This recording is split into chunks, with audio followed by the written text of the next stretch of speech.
now let's talk about the actual process, how you get from this green log to the beautiful finished spoon. Sure. Well, the process is actually fairly deliberative.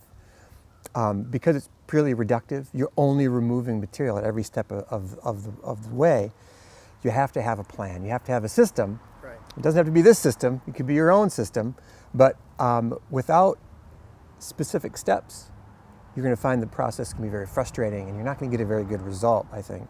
So the more clear you are about the different parts of the process, the better your results are going to be. So we start with a log, and this is a piece of birch wood.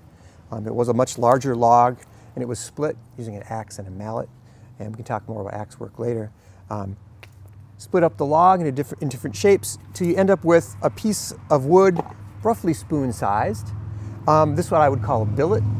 I've squared it off and smoothed one side, and what I'll do is I'll sketch my spoon design on this flat piece of wood, or use a template and trace it, and then start reducing the material. And I'll use an axe for that part of the process. If you don't have an axe, you could also use a bandsaw or other tools to carve out the shape of your spoon. And so what I'll do is, the first thing I'll do is the top view, or the plan view. You can see in this example, I've used an axe and I've cut around that shape. And you'll notice that I'm not too close to the line. I'm not super worried about it. The amount of precision you get with an axe is it's not that great. You're just roughing out the shape then. Correct. So the first step I'll do is I'll do the top view, cookie cutter view.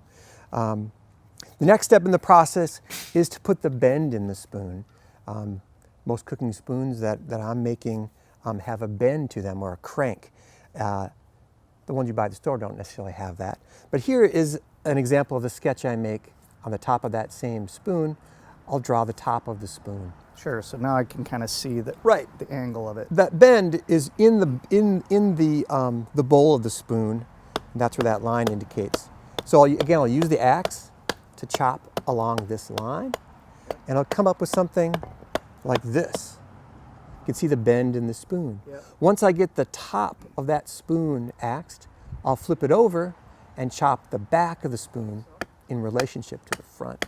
So I have a point of reference. Yep. Makes it a lot easier as part of the process. Okay, once I finish the axe work, I have what I would call a spoon blank. Right. You can see the big flat facets from the axe.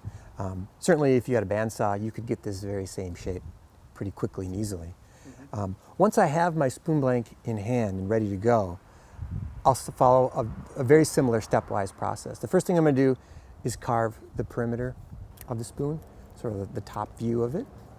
I'll go in with the knives, these straight knives, and here's an example of that where I've carved the shape of the spoon. This is the shape of the spoon and handle that I want.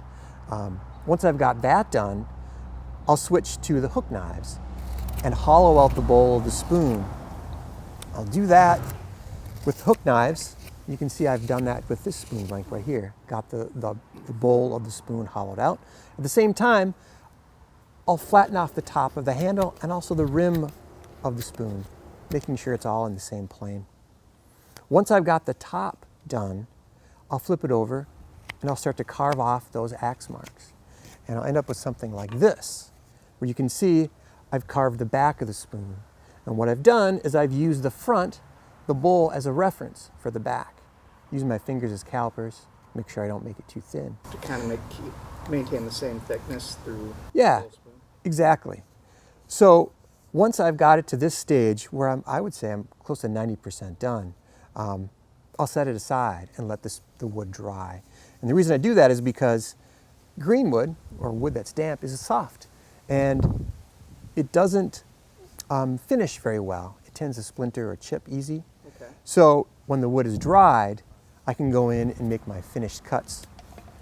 Any chamfering I want to do, any smoothing I need to do, and I end up with my final result. Yep. So that's a style thing I've noticed, spoon to spoon. Some people do sand it very smooth. It almost looks like what you'd see in a store, versus your style where you've got those really crisp facets, and it gives it a much more traditional handmade look to it. And I really like that. It's just a personal preference. Yeah. And I do prefer that because it does, as you said, it gives a certain look. Yeah, it's a character. Yeah, absolutely. So, but there's always more to do.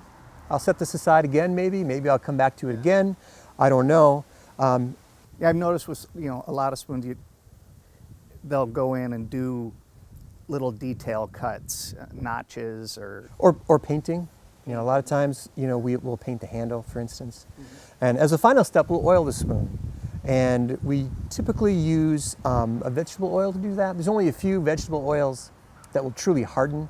One of them is flaxseed oil, linseed oil. Okay. That will harden. It takes a few weeks. And there's an oil, a walnut-based oil. It's walnut oil that's been heat treated, so it dries quickly. It's called bowl maker's oil. Yeah. And a lot of wood turners use it, for instance. You can also use mineral oil, Yeah, or any kind of a butcher block treatment that's food safe. Those kind of oils and waxes will preserve the wood, though they would need to be reapplied. Or you could just leave it just bare wood. I really want to thank Erik for taking the time to share his expertise with us. It was a really fun morning for me. And I don't know about you, but it's kind of hypnotic watching him make those carving cuts, especially when he's dishing out the bowl with the hook knife. And as I'm sure you noticed, spoon carving doesn't require much for materials. You can do it just about anywhere. You really don't need much space. And you can get started with just a couple knives. So if you're looking for a new hobby or a new woodworking skill to develop, I recommend you give spoon carving a try.